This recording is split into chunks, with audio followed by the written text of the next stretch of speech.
Hey guys, welcome back.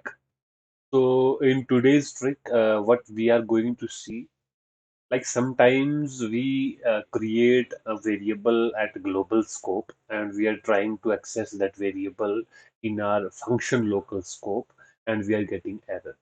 So what does it mean?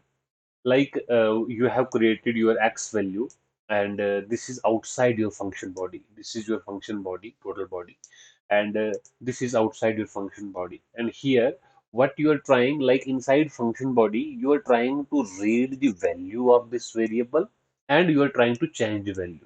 But you don't have permission to write the value inside a function. That means this global variable uh, is not have a right access inside this function variable. So you will get an error. Okay, if you'll see, you found that you are getting an error. That means you are trying to refer. What does it mean?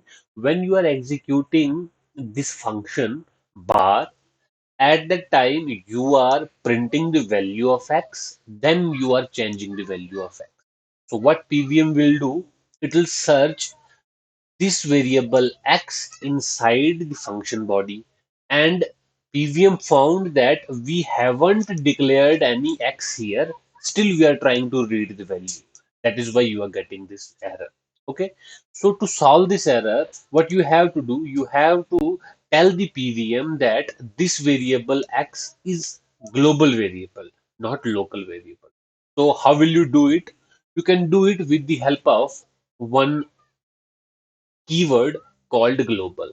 So with the help of global, you are telling PVM that whenever you are trying to access this variable x inside this particular function, that means we are referring to this global variable.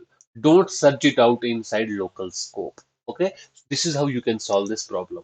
Okay, when you execute this section, you will find that you have successfully executed the section. Thank you so much.